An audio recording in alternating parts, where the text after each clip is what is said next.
नमस्ते दोस्तों, राम राम। कैसे हैं आप सब? होप आप सब ठीक होंगे। और आज बात करते हैं हम जो हमारे सैनिकों के साथ जो हुआ गलवान घाटी में, लद्दाख में, उसके बारे में बात करते हैं। तो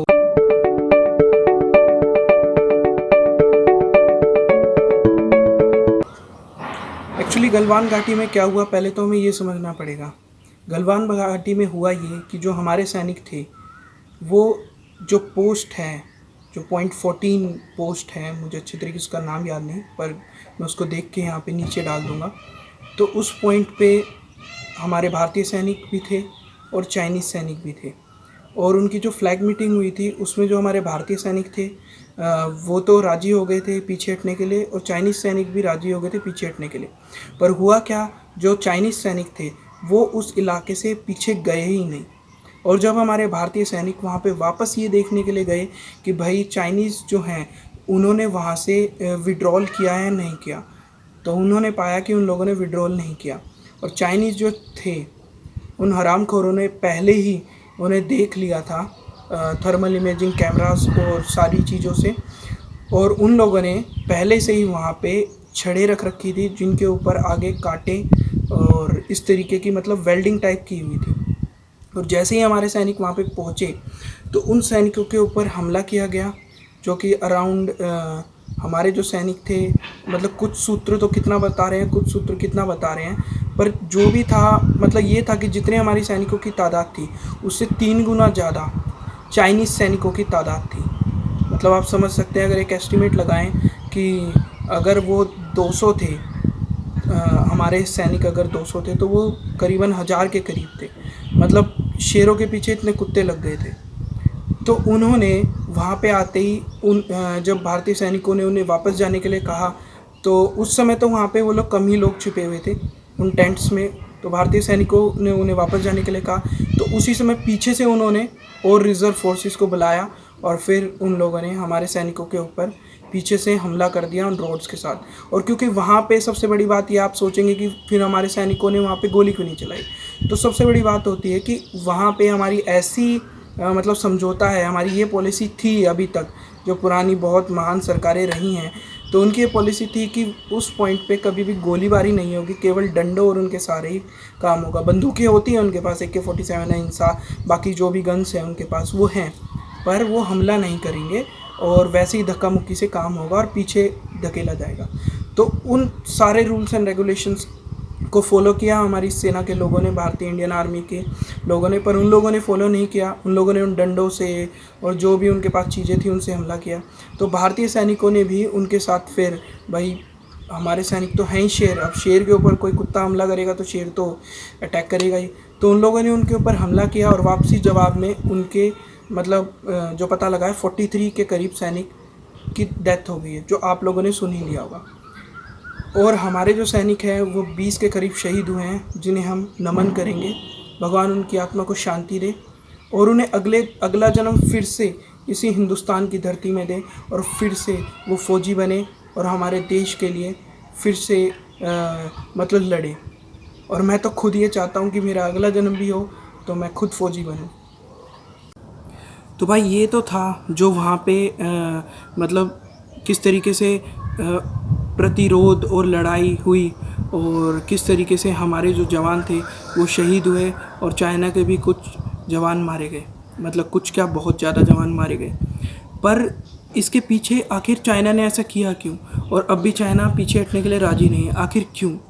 इसका कारण बहुत कम लोग बता रहे हैं, और इसका कारण है ये कि जो जब से इंडिया ने 35A को ख़त्म किया है और 370 जो आर्टिकल था, आर्टिकल 370 को ख़त्म किया है, जब से पूरे, और हाँ, लद्दाख और कश्मीर, जम्मू कश्मीर को अलग कर दिया और लद्दाख अब यूनियन टेरिटरी है, यानी डायरेक्ट जो केंद्र सरकार है उस राष्ट्रपति शासन वहाँ पे रहेगा।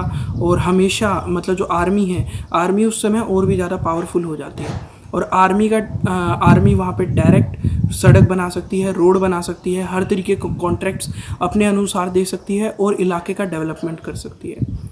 तो यही है सबसे बड़ी चिंता, क्योंकि चाइना के पास जो इलाका है वो अक्साई चीन का भी इलाका है।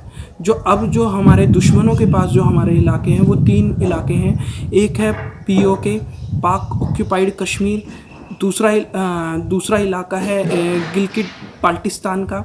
ये दोनों इलाके अभी पाकिस्तान के कब्जे में हैं, ज़बरदस्ती उन लोगों ने कब्जे में कर रखे हैं। और तीसरा जो एरिया आता है वो आता है अक्साई चीन का।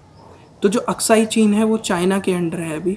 जब तिब्बत की वॉर हुई थी तो उस टाइम वो हिस्सा वहाँ पे चला गया था और धीरे धीरे उन लोगों ने इंक्रोचमेंट की थी, यानी वहाँ पे अधिग्रहण कर लिया था कुछ इलाकों में। और तब के लोग तो भाई बड़े महान थे, तो उन लोगों ने कोई ध्यान नहीं दिया। आप समझ गए होंगे किन की बात कर रहा हूँ, नाम लेने की ज़रूरत नहीं है। तो ये थी चीज़ें जो सारी की सारी जो इलाके का जो डेमोग्राफी है वो वहाँ पे आती है। तो अब जो है जब से 370 और 35 ये ख़त्म हुआ है, जब से डायरेक्टली हमारी सरकार और हम, वो तो भाई हमारा इलाका है, जैसे अमित शाह जी ने भी कहा कि जान दे देंगे पर इलाका लेके रहेंगे, तो वो एरिया हमारा है और उसको तो हम लेंगे।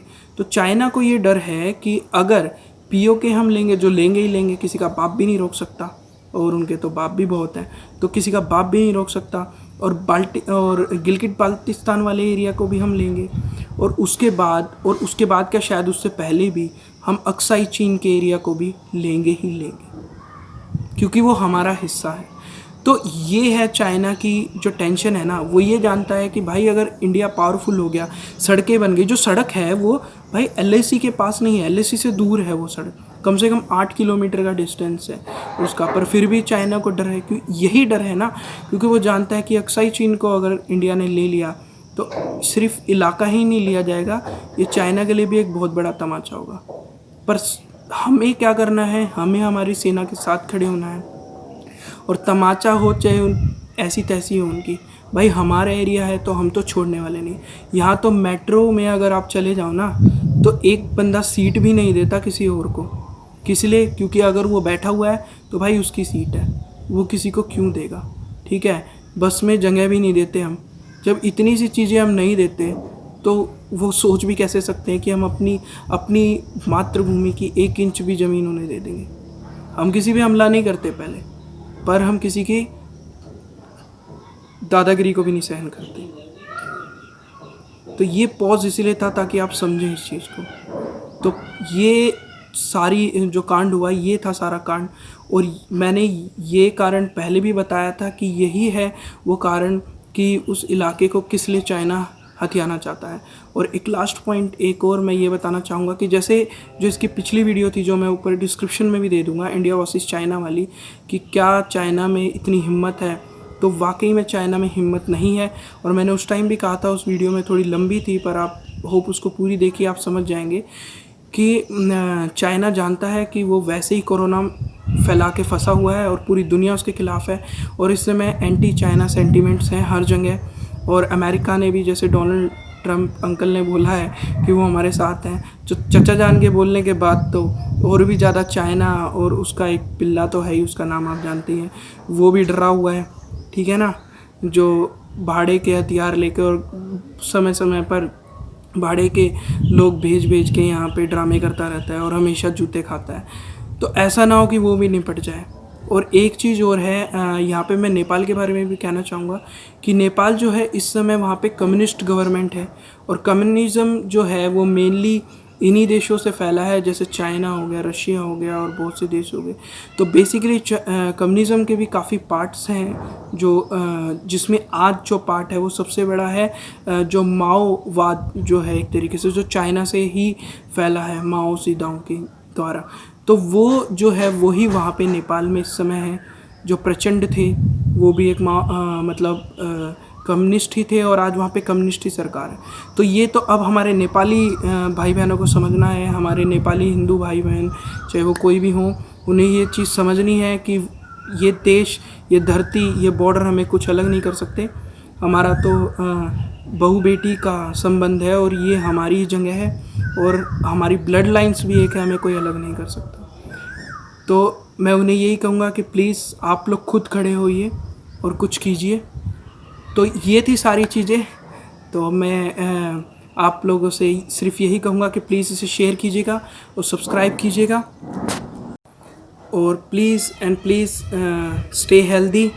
और जय हिंद, भारत माता की जय। और भारतीय सेना के साथ हम खड़े हैं और आगे भी कुछ अपडेट्स होगी तो उसको भी देंगे।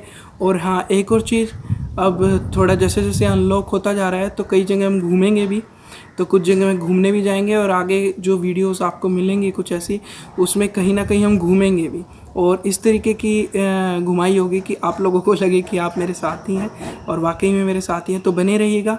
So please share and subscribe, and please subscribe करें बगैर मत जाइएगा और वीडियो पूरी देखिए ताकि पूरी डिटेल आपको मिले, बीच में स्किप ना कीजिए। तो नमस्ते एंड राम राम।